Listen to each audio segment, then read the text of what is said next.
les années 1870, le groupe des impressionnistes est la risée du tout Paris.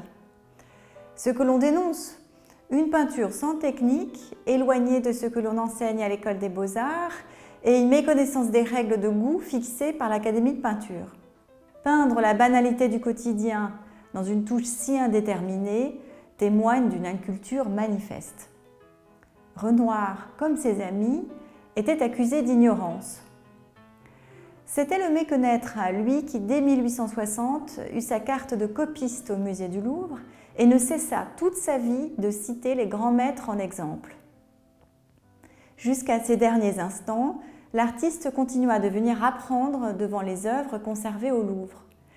Dans ses vieux jours, il se souvenait de la superbe indifférence de quelques camarades, dédaigneux des musées et épris du seul plein air où il prétendait en apprendre long. Pour lui, au contraire, c'est au musée que tout se jouait. On doit faire la peinture de son temps, mais c'est au musée qu'on prend le goût de la peinture. On ne se dit pas « je serai peintre » devant un beau site, mais devant un tableau. Mais qu'observe Renoir au Louvre? La sculpture grecque offre pour lui d'admirables exemples de simplicité et d'émotion. Quelle émotion amoureuse, s'exclame-t-il devant la Vénus accroupie. Quelle émotion religieuse devant la frise des Panathénées. Par ailleurs, il retourne fréquemment devant les noces de Cana, qu'il considère comme le miracle de l'art. Tout y est en contradiction avec les règles admises, dit-il, celles de la composition, de la perspective et même de la vraisemblance. Et tout, cependant, y paraît en place et vrai. S'il loue Poussin pour l'intelligence de ses compositions, Giorgione et Titien le fascinent pour le traitement des chairs et le rôle donné à la lumière. Surtout, ces deux artistes du XVIe siècle avaient su placer le modèle canonique de la Vénus dans un cadre verdoyant et contemporain, comme il le fera à partir de 1875.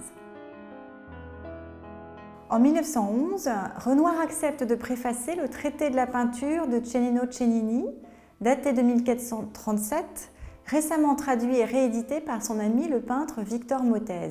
S'il apprécie la peinture du XVe siècle, c'est surtout l'évocation des techniques et des recettes d'atelier, ce rapport ouvrier à la matière qui l'intéresse. Pour lui, un peintre n'a de valeur que par son métier. Ainsi, lorsqu'il parle de son admiration pour Rubens ou pour Velázquez, c'est souvent pour louer leur technique du glacis et la façon de poser légèrement la matière sur la toile. Lorsqu'il parle de Jean-Marc Nattier, c'est pour souligner le remarquable état de conservation de ses toiles.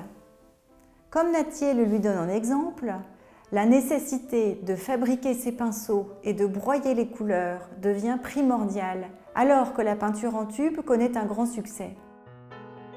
Il aime aussi la patine du temps, qui donne aux œuvres une touche de mystère, comme si elles n'émanaient pas des hommes mais des dieux.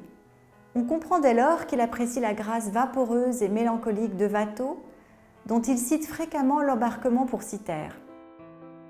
Participant au mouvement de redécouverte du XVIIIe siècle, à la suite du docteur Lacaze et des frères Goncourt, Renoir trouve enfin dans l'art rocaille une peinture qui fait écho à la sienne.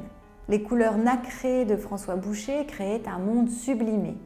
Et Renoir disait d'ailleurs « il faut faire plus beau que le réel ». Il regrettait que la Révolution française ait apporté du sérieux dans la peinture. Elle avait effacé l'amour fin et spirituel, un regard jouisseur devant les charmes d'une nature harmonieuse qu'il retrouvait si bien chez Fragonard.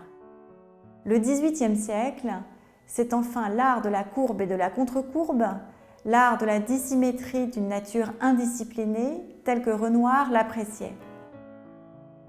Fustigeant la rigueur des lignes néoclassiques, trop savamment imposées, il avait, en 1884, appelé à la création d'une société des irrégularistes. Ainsi, Renoir ne fut pas un ignorant, mais au contraire un homme moderne, nourri d'une fine culture picturale.